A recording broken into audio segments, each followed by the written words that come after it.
안녕하세요. 뇌를 비워라 저자 유영준입니다. 네, 이번 시간에는 마지막으로 8장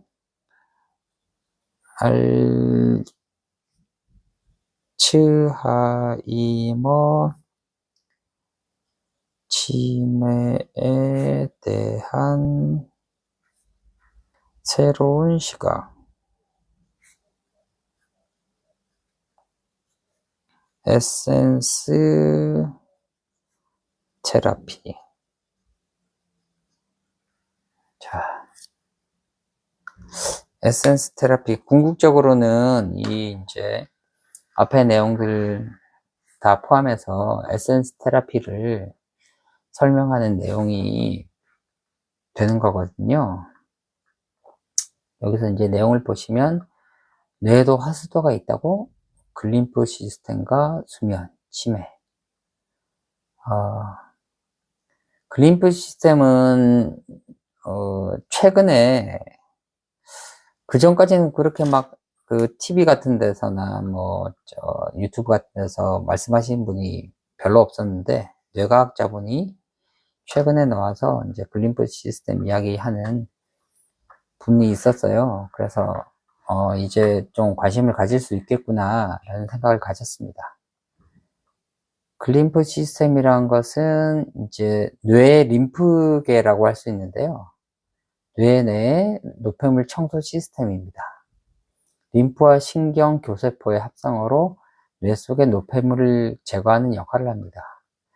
예전에는 뇌는 림프가 없다고 생각했어요. 그래서 어떻게, 그럼 노폐물이 분명히 이제 신경세포가 있잖아요. 세포가 활동하게 되면 분명 노폐물이 생길 것인데 이것을 어떻게 제거를 할까 궁금증이 많았습니다.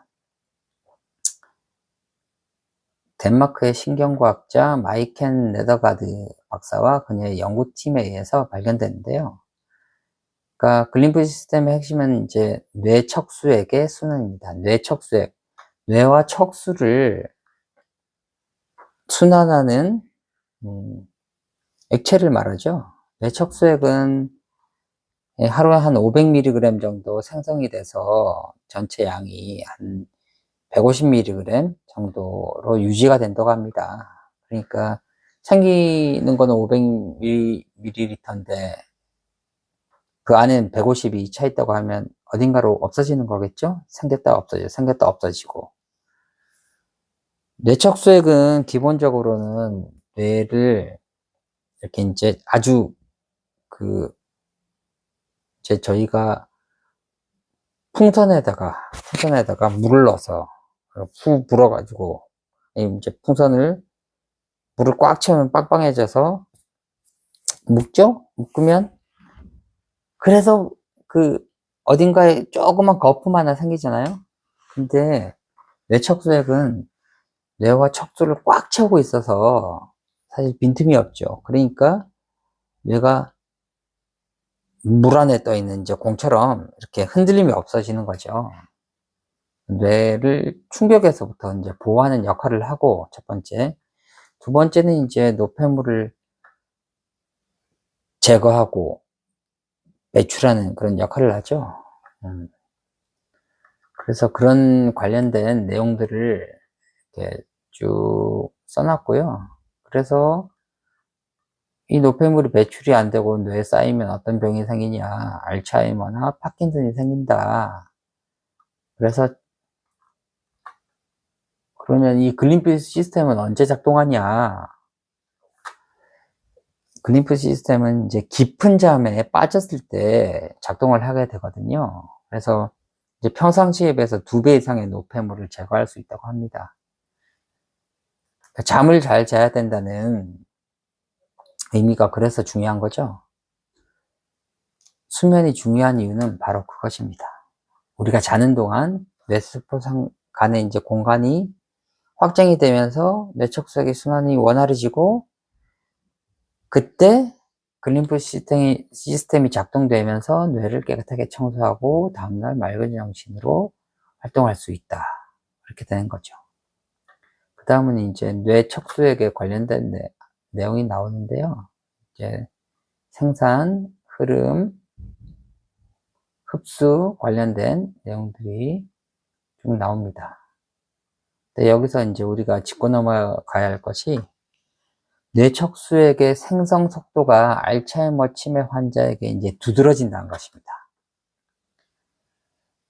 제가 그 치매 관련된 뭐 논문이나 논문을 찾아보고 연구를 하다가 처음에 든 생각이, 뇌에 노폐물이 쌓여서 그럴 것이다. 뒤에 이제 약불 이론 이야기가 나오겠지만, 우리가 항상 이제 냄비에다가 고기를 넣고 약한 불로 이렇게 이제 가열을 하는 것처럼 항상 우리는 스트레스 상황이 되면 열이 막 올라오죠? 그런 상황이 계속 된다는 거죠. 스트레스를 우리가 받았을 때 코티솔이 분비되죠. 코티솔이 분비되면 심장 쿵쾅쿵쾅 뛰고 체온이 올라가고 열이 올라가면 그 열이 머리로 올라가는 거죠. 머리로 올라가서 잠이 잘 안 오게 되고, 잠이 잘 안 오는 것뿐만 아니라 이제 잠이 잘 안 오게 되면 아까 말씀드렸죠. 글림프 시스템이 잘 작동이 안 되기 때문에 노폐물 배출이 안 되고, 그러면 치매에 걸릴 확률이 높다. 그래서 이제 저는 처음에 이제 뇌척수액이 분명히 문제가 생겨서 치매가 생길 것이다 라고 생각하고 이 논문을 막 찾아봤어요. 논문을 찾아봤는데 그런 논문들이 이제 나오는 거죠.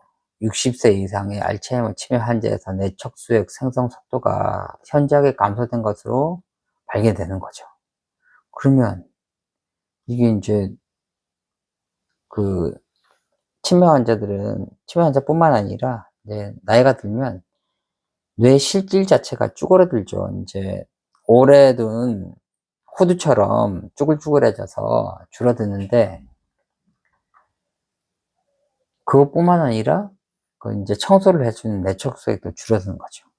그래서 저는 이것을 한의학에서 말하는 신수의 부족이라고 생각했어요. 신수의 개념에 대해서는 이제 그림을 찾아보시면 나오는데 약간의 층위가 있어요. 신은 이제 신장은 물을 관리하는 거라고 그랬잖아요. 그러니까 신정이라고 하는 아주 엑기스 핵심,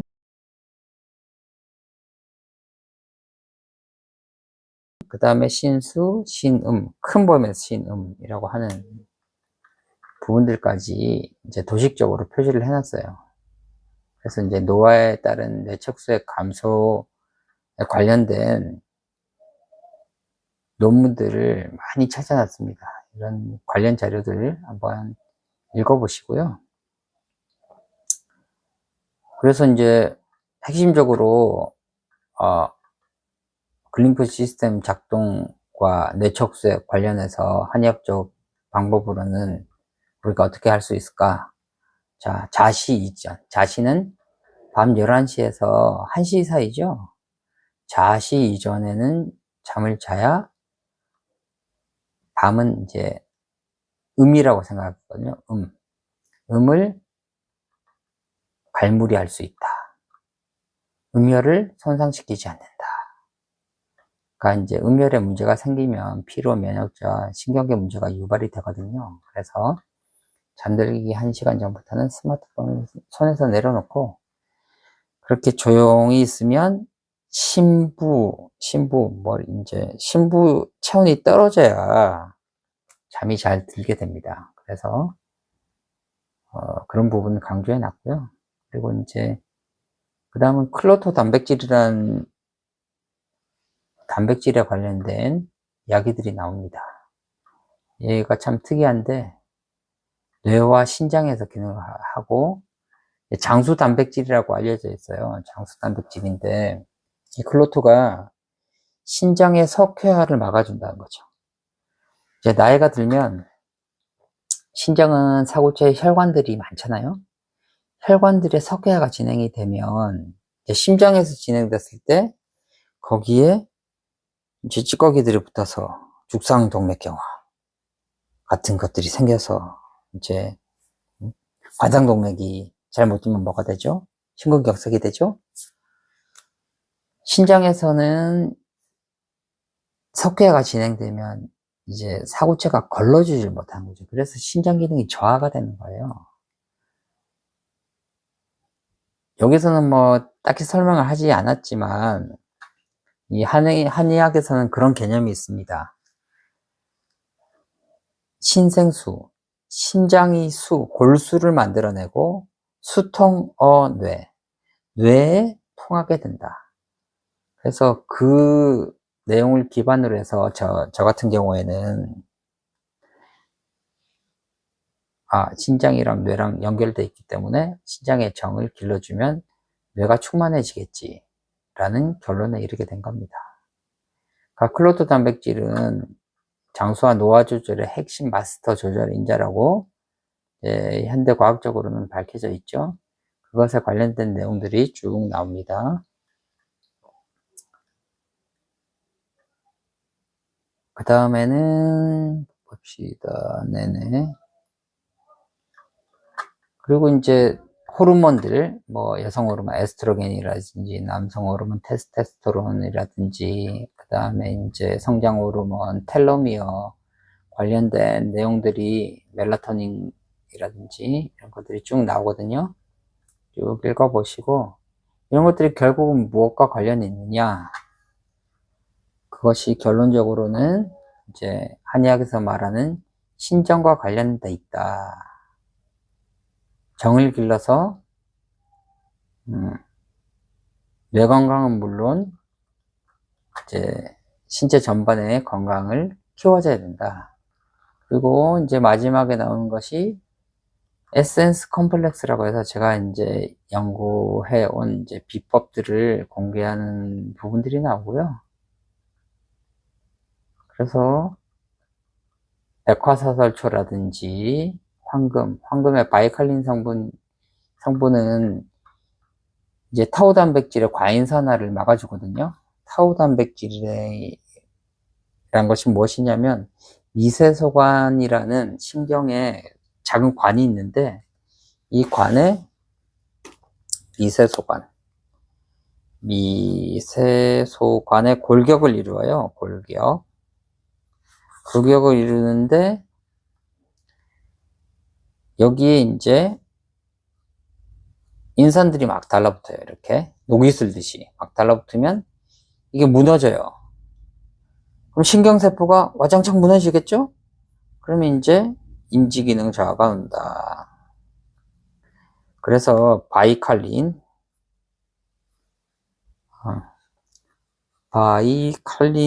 성분이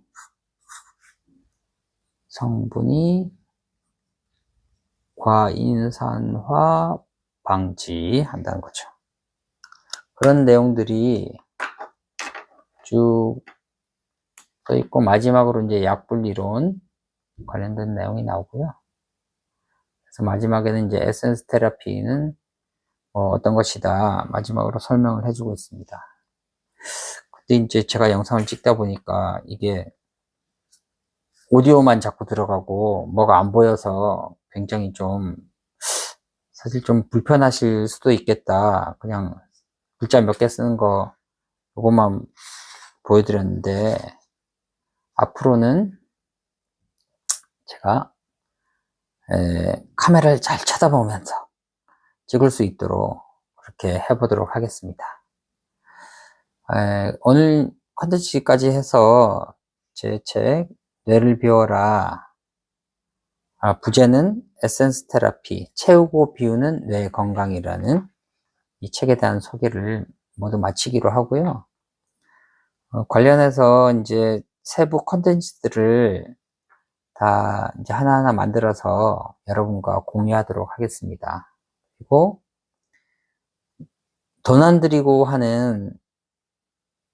뭐든 돈 안 들이고 하는 거는 굉장히 하기가 어렵거든요.